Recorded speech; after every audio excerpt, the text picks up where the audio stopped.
പാകിസ്ഥാനിൽ ഒരു യുവാവിനെ മതനിന്ദ ആരോപിച്ച് പോലീസ് അറസ്റ്റ് ചെയ്തു. പാകിസ്ഥാനിൽ ഈ കാര്യങ്ങളൊക്കെ സ്വാഭാവികമാണ്. കാരണം അവിടെ ഒരു മതഭരണകൂടമാണ് നിലവിലുള്ളത്, ഒരു മതരാഷ്ട്രമാണ്, ഇസ്ലാമിക മതഭരണകൂടമാണ്. അപ്പോൾ അതുകൊണ്ട് തന്നെ ഇത് വലിയ അത്ഭുതപ്പെടാനില്ല. പക്ഷേ എങ്കിലും ലോകത്തിന് ഈ കാര്യങ്ങൾ ചർച്ച ചെയ്തേ മതിയാവുകയുള്ളൂ. എന്തുകൊണ്ടാണ് അറസ്റ്റ് ചെയ്തത്? എന്ത് കാരണം പറഞ്ഞാണ് അറസ്റ്റ്? അറസ്റ്റ് സ്വാഭാവികമായിട്ടും മതനിന്ദയാണ്. ക്രിസ്ത്യൻ യുവാവിനെയാണ് അറസ്റ്റ് ചെയ്തിരിക്കുന്നത്. അപ്പോൾ കഴിഞ്ഞ ആഴ്ച ലാഹോറിലെ നിഷാദ് എന്ന് പറയുന്ന ഒരു കോളനിയിലാണ് ഈ സംഭവം ഉണ്ടായിട്ടുള്ളത്. സനൂർ അലിയാണ് പരാതിക്കാരൻ. മൂപ്പരാണ് അമീർ മാസിഹ് എന്ന് പറയുന്ന ആൾക്കെതിരെ ദൈവനിന്ദ ആരോപിച്ചുകൊണ്ട് പരാതി കൊടുക്കുന്നത്. പരാതി കൊടുത്ത ഉടൻ തന്നെ നടപടി ഉണ്ടാവുകയും ചെയ്യുന്നുണ്ട്. അപ്പോൾ ഇയാൾ പറയുന്ന കാരണം എന്താ വെച്ചിട്ടുണ്ടെങ്കിൽ, മാസിഹ് തൻ്റെ പലചരക്ക് കടയിൽ, ഈ സനൂർ അലി എന്ന് പറയുന്നത് ഒരു പലചരക്ക് കട നടത്തുന്നയാളാണ്. അയാളുടെ പലചരക്ക് കടയിൽ ചെല്ലുന്നു. മോശമായിട്ടുള്ള സാമ്പത്തിക സ്ഥിതി ആയതുകൊണ്ട് പാകിസ്ഥാൻ വിടുന്നതൊക്കെ കുറിച്ചിട്ട് സംസാരിക്കുകയാണ്. ഓട്ടോമാറ്റിക്കലി പരിചയമുള്ളത് കൊണ്ട് സംസാരിക്കുന്നുണ്ടാവാം. അങ്ങനെ സംസാരിച്ചു വരുന്നതിനിടയിൽ പ്രവാചകനെതിരെ വളരെ മോശമായിട്ടുള്ള വാക്കുകളൊക്കെ ഉപയോഗിച്ചുകൊണ്ട് സംസാരിക്കുന്നു എന്നാണ് ഇയാളുടെ പരാതി എന്നാണ് പറയുന്നത്. അപ്പോൾ ഇയാളെ കീഴ്പ്പെടുത്താൻ ശ്രമിക്കുന്നുണ്ട്. ഒരു പക്ഷേ ദേഹോപദ്രവേൽപ്പിക്കാനൊക്കെ സനൂർ അലി ശ്രമിക്കുന്നുണ്ട്. പക്ഷേ ഈ മാസിഹ് എന്ന് പറയുന്നയാൾ ഓടി രക്ഷപ്പെടുകയാണ് ചെയ്തത്. ഈ ഓടി രക്ഷപ്പെട്ടതോടുകൂടിയാണ് പരാതിയുമായിട്ട് സ്റ്റേഷനിലേക്കൊക്കെ പോകുന്നത്. അപ്പോൾ തുടർന്ന് പാകിസ്ഥാൻ ഇട്ടിരിക്കുന്ന വകുപ്പ് എന്ന് പറയുന്നത് പാകിസ്ഥാൻ പീനൽ കോഡിലെ സെഷൻ 295C പ്രകാരമാണ് ഈ അറസ്റ്റ് രേഖപ്പെടുത്തിയിരിക്കുന്നത് എന്നാണ് പറയുന്നത്. അതായത് പ്രവാചകൻ്റെ നാമം അശുദ്ധമാക്കുന്ന കുറ്റമാണ് ഈ 295C എന്ന് പറയുന്ന വകുപ്പ്. ഈ വകുപ്പ് വഴി കിട്ടാവുന്നത് ജീവപര്യന്തമോ വധശിക്ഷയോ ആണ് എന്നുള്ളതാണ് ഒരു കാര്യം. പ്രിയ, അതിപ്പോൾ പറഞ്ഞു വരുമ്പോഴേ, ഈ ക്രിസ്ത്യൻ നിയമസംഘടനയിലെ ഒരു വ്യക്തിയുണ്ട്, നെപ്പോളിയൻ ഖയൂം എന്നാണ് പേര്. മൂപ്പര് പറയുന്നത് എന്താ വെച്ചാൽ, ഇവർ തമ്മിൽ ചെറിയൊരു തർക്കം ഉണ്ടായിരുന്നു. ഈ തർക്കത്തിൽ ജയിക്കാൻ വേണ്ടിയിട്ട് കെട്ടിച്ചമച്ച ഒരു കേസാണ് ഈ ദൈവനിന്ദ എന്ന് പറയുന്നത് എന്നാണ് പറയുന്നത്. അതായത് ഈ കടയുടമയും 2 കുട്ടികളുടെ പിതാവാണ് ഈ പ്രതി എന്ന് പറയുന്ന മസിഹിർ. ഈ മസിഹിറും ഒരേ തെരുവിൽ താമസിക്കുന്നവരാണ്. അപ്പോൾ കഴിഞ്ഞ വെള്ളിയാഴ്ച ഇവർക്കിടയിൽ ഡ്രെയിനേജ് സംബന്ധിച്ച ഒരു വിഷയം ഉണ്ടാകുന്നു. സ്വാഭാവികമായിട്ടും ഒക്കെ അങ്ങോട്ടും ഇങ്ങോട്ടും ഒക്കെ ഉണ്ടാകുന്ന ചെറിയ വിഷയങ്ങളാണ് ഈ വിഷയം ഉണ്ടാകുന്നത്. അപ്പോൾ കടുത്ത വാക്കുതർക്കം ഉണ്ടാകുന്നു. പ്രതി തൻ്റെ വീട്ടിൽ നിന്ന് വെള്ളം തെരുവിലേക്ക് ഒഴുക്കി. അത് ഈ കടയുടമയുടെ കടയിലേക്ക് ഒഴുകിയെത്തി എന്നാണ് ഈ കടയുടമ പറയുന്നത്. പിന്നീടാണ് ദൈവനിന്ദയ്ക്കെതിരെ കേസ് രജിസ്റ്റർ ചെയ്യുന്നത്. അപ്പോൾ ഒന്ന് ആലോചിച്ച് നോക്കൂ, ഏത് പ്രശ്നമാണ് അവിടെ ഇത്തരത്തിലേക്ക് വഴിമാറ്റപ്പെട്ടത് എന്നൊന്ന് ആലോചിച്ച് നോക്കൂ. മഴവെള്ള ഡ്രെയിനേജ് പ്രശ്നത്തിൽ താനും പരാതിക്കാരനും പരുഷമായിട്ട് സംസാരിച്ചു എന്നുള്ളതും, എന്നാൽ ദൈവനിന്ദയായിട്ടുള്ള ഒരു കാര്യവും പറഞ്ഞിട്ടില്ല എന്നുള്ളതും മാസിഹ് പോലീസിനോട് പറഞ്ഞിട്ടുണ്ട് എന്നുകൂടി ഈ ഖയൂം എന്ന് പറയുന്ന വ്യക്തി പറയുന്നുണ്ട്. ഈ പാകിസ്ഥാനെ പോലൊരു രാജ്യത്ത് നമുക്കറിയാം, മതഭ്രാന്തന്മാർ തന്നെയാണ്. ആവോളം മതഭ്രാന്ത് തലയിൽ ചുമന്നുകൊണ്ട് നടക്കുന്നവരാണ്. അതിലാണ് ഈ മൈനോറിറ്റി ഗ്രൂപ്പുകൾക്ക് ഇത്തരത്തിലുള്ള പ്രശ്നം. ഇതിപ്പോൾ ആദ്യത്തെ വിഷയമല്ല. നമുക്കിത് ഇടയ്ക്ക് ഇങ്ങനെ കിട്ടുന്നത് കൊണ്ട് നമ്മളിത് സംസാരിക്കുന്നു എന്ന് മാത്രമേ ഉള്ളൂ. ഇതിവിടെ പലപ്പോഴായിട്ട് നടക്കുന്നുണ്ട്. അപ്പോഴും നമ്മുടെ രാജ്യത്തുള്ള നമ്മുടെ നാടിനെയും നമ്മുടെ പ്രധാനമന്ത്രിയെയും വരെ ദിവസേന എത്ര ചീത്ത വിളി കേൾക്കുന്നുണ്ട്. എന്താ പറയുക, സനാതനധർമ്മ വിശ്വാസികൾക്കെതിരെയുള്ള എന്തെല്ലാം പ്രശ്നങ്ങൾ ഇവിടെ വിളിച്ചു പറയുന്നുണ്ട് എന്നുള്ളത് നമുക്കറിയാം. പലതരത്തിൽ ഈ കാര്യങ്ങളെല്ലാം വളച്ചൊടിച്ച് പറയുകയും ഞാൻ കണ്ടിട്ടുണ്ട്. എനിക്കൊരാൾ വ്യക്തി കൊണ്ടു തന്നതാണ് ഒരു ചെറിയ കൈപ്പുസ്തകമാണ്. ഈ കൈപ്പുസ്തകത്തിൽ മൊത്തം വേദങ്ങളും ശ്ലോകങ്ങളൊക്കെയാണ്.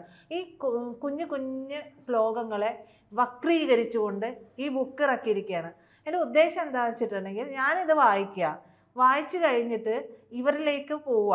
പലതവണ എന്നെ അവരുടെ ക്ലാസ്സുകളിലും പല വസന്തങ്ങളിലും ഒക്കെ കൊണ്ടുപോകാനായിട്ട് ശ്രമിച്ചിട്ടുണ്ട്. അപ്പം ഞാൻ പറഞ്ഞു, എനിക്ക് എൻ്റെ വിശ്വാസത്തിൽ അടിയുറച്ച വിശ്വാസം തന്നെയാണ്. അപ്പോൾ ഇനി കൂടുതലൊന്നും എനിക്ക് പറഞ്ഞു തരാൻ അറിയില്ല, പക്ഷേ എൻ്റെ വിശ്വാസം എന്താണോ അതിലേ ഞാൻ പോവുള്ളൂ. എനിക്കിപ്പോൾ അവിടെ വരേണ്ട കാര്യമില്ല എന്ന് പറഞ്ഞു. അതിന് ശേഷം അവസാന കൈ എന്നോണമാണ് ഈ കൈപ്പുസ്തകം തരുന്നത്.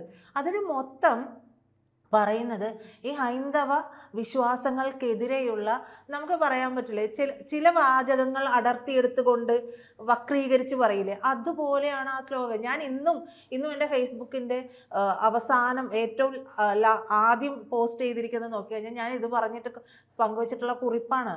ഇത് ഞാൻ പറഞ്ഞിട്ടുണ്ട്, അപ്പോഴേ പറയുന്നുണ്ട്. അപ്പോൾ ഇത്തരത്തിലുള്ള വിഷയങ്ങളൊക്കെ ഇവിടെ നടക്കുന്നുണ്ട്. പക്ഷേ പാകിസ്ഥാനിലേക്ക് ചെല്ലുമ്പോൾ ഇത്തരത്തിൽ ദൈവനിന്ദ, പ്രവാചക നിന്ദ എന്നൊക്കെ പറഞ്ഞിട്ട് ഇല്ലാത്ത വിഷയത്തിൻ്റെ പേരിൽ പലപ്പോഴും പലരും എന്താ പറയുക ഒരു രക്തസാക്ഷിയാകുന്ന ഒരു അവസ്ഥയിലേക്ക് കൂടി പോകുകയും ഒക്കെ ചെയ്യുന്നുണ്ട്. അപ്പോൾ ഈ നിയമപ്രകാരം ആരെയും, ഈ പറയുന്ന ദൈവം നിന്ന പ്രകാരം ആരെയും വധശിക്ഷയ്ക്കൊന്നും അവിടെ വിധേയമാക്കിയിട്ടില്ല എന്നുള്ളതാണ് പറയുന്നത്. പക്ഷെ ആരോപണങ്ങൾ കാരണം ഡസൻ കണക്കിന് മരണങ്ങൾ കഴിഞ്ഞ ദശകത്തിൽ ഉണ്ടായിട്ടുണ്ട്. അപ്പോൾ ഈ ആൾക്കൂട്ടം അടിച്ചു കൊന്നിട്ടുണ്ടാവും, അല്ലാതെ ഉണ്ടാകാം.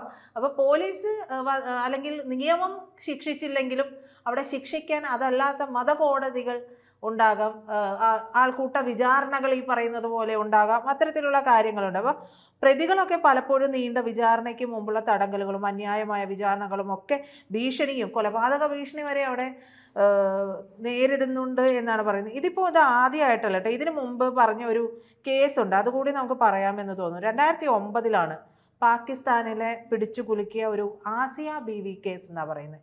ആസിയ ബീവി കേസ് 2010 അവർക്ക് വധശിക്ഷ ഇതുപോലെ വിധിക്കുന്നുണ്ട്. വധശിക്ഷ വിധിച്ചതിന് ശേഷം പഞ്ചാബ് ഗവർണർ സൽമാൻ തസീർ ദൈവനിന്ദ വിരുദ്ധ നിയമം ദുർബലപ്പെടുത്തുന്നതിനായിട്ട് ഭേദഗതി കൊണ്ടുവരാനായിട്ടൊക്കെ ശ്രമിക്കുന്നുണ്ട്. അപ്പോൾ 2011 അദ്ദേഹത്തിൻ്റെ സുരക്ഷാ ജീവനക്കാരൻ ഈ ഒരു കാരണം കൊണ്ട് അദ്ദേഹത്തെ കൊലപ്പെടുത്തുന്നു. അതായത് ദൈവനിന്ദ നിയമം ലഘൂകരിക്കാൻ ശ്രമിച്ച അദ്ദേഹത്തിൻ്റെ സുരക്ഷാ ജീവനക്കാരൻ തന്നെ കൊന്നുകളയുകയാണ് ഉണ്ടായത്. അപ്പോൾ 2016 കൊലയാളിയെ തൂക്കിലേറ്റിയപ്പോൾ അദ്ദേഹം, ഈ പറയുന്ന കൊലയാളി ദേശീയ നായകനുമായിട്ട് മാറി പാകിസ്ഥാനിൽ.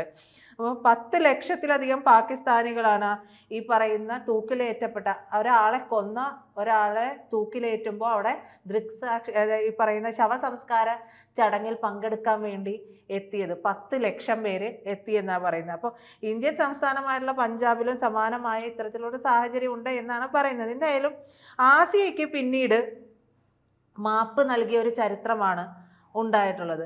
ഈ കാര്യങ്ങളൊക്കെ നമ്മുടെ നാട്ടിലാണെങ്കിൽ, അല്ലെങ്കിൽ ഈ പാകിസ്ഥാനിലെ ഒരു രീതി വെച്ചിട്ട് ഇതിനപ്പുറം എന്തെങ്കിലും പ്രിയനെ ചിന്തിക്കാൻ കഴിയുമോ?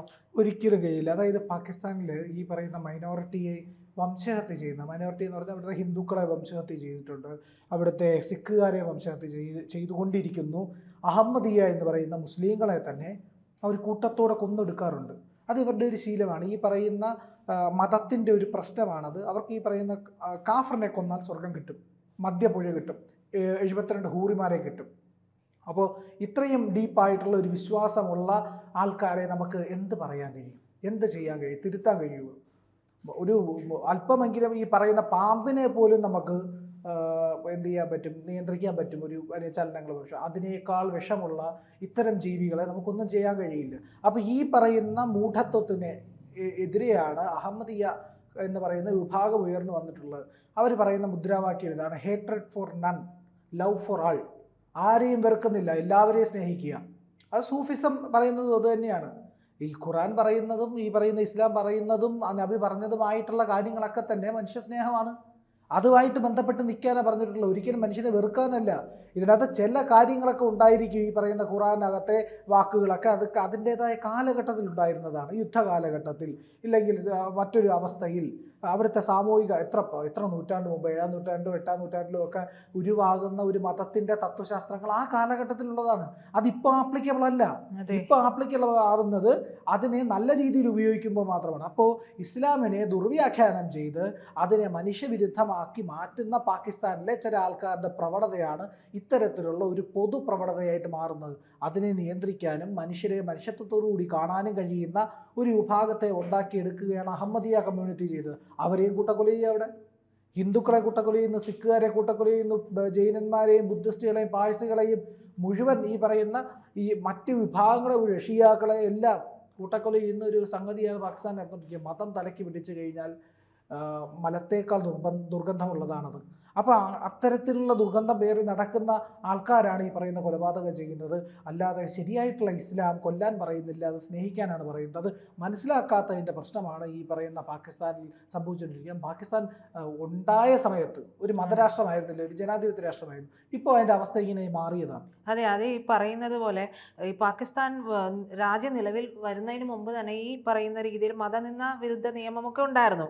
പിന്നീട് അത് 1860-ലൊക്കെ ഇന്നത്തെ പാകിസ്ഥാൻ്റെ ചില ഭാഗങ്ങളിൽ ഇതൊക്കെ ഉണ്ടായിരുന്നു. പിന്നീടാണ് ഇത് ക്രോഡീകരിക്കുകയും ഈ പറയുന്ന പോലെ ഭേദഗതികൾ വരുത്തുകയും അങ്ങനെയുള്ള കാര്യങ്ങളിലേക്കൊക്കെ പോകുന്നത്. അതിപ്പോഴും ചെയ്തുകൊണ്ടിരിക്കുന്ന ഒരു വിഭാഗമാണ്. പക്ഷെ മേജർ വിഭാഗം ഇത്തരം പ്രവർത്തനങ്ങളിലേക്ക് പോകുന്നതാണ് അവിടെ വിഷയമുണ്ടാകുന്നത്. ഇത് സത്യത്തിൽ അവിടെ നോർമലായിട്ട് ജീവിക്കാൻ ആഗ്രഹിക്കുന്ന ഒരു ജനവിഭാഗത്തെ കൂടി വല്ലാതെ ബാധിക്കുക കൂടി ചെയ്യില്ലേ? തീർച്ചയായിട്ടും അവിടുത്തെ സാധാരണക്കാരായ മനുഷ്യർ ഇതിലൊന്നും പെടാതെ മര്യാദയ്ക്ക് ജീവിക്കണമെന്നുള്ള ആൾക്കാരെ പോലും ഇതാണ് ബാധിക്കുന്നത്. അവരെ സ്വാധീനിക്കുക. അവരിങ്ങനെ ജീവിച്ച് സമാധാനകാംക്ഷികളായി ജീവിച്ചുകൊണ്ടിരിക്കുമ്പോഴത്തേക്ക് ഇത്തരം ദുഷ്പ്രവണതകൾ വന്ന് അവരതിലേക്ക് വലിച്ചിടപ്പെടുകയാണ് ചെയ്യുന്നത്. അവർക്ക് ഇതിൽ നിന്ന് മോചനമില്ല എന്നുള്ളതാണ് യഥാർത്ഥ പ്രശ്നം. അപ്പോൾ മതം എന്ന് പറയുന്നത് സ്വയം നവീകരണത്തിനുള്ള ഒരു ഉപകരണമാക്കി മാറ്റിയില്ലെങ്കിൽ അത് പരദോഷത്തിനുള്ള, മറ്റുള്ളവരുടെ ഉപദ്രവിക്കാനുള്ള ഒരു ഉപകരണമായിട്ട് മാറും.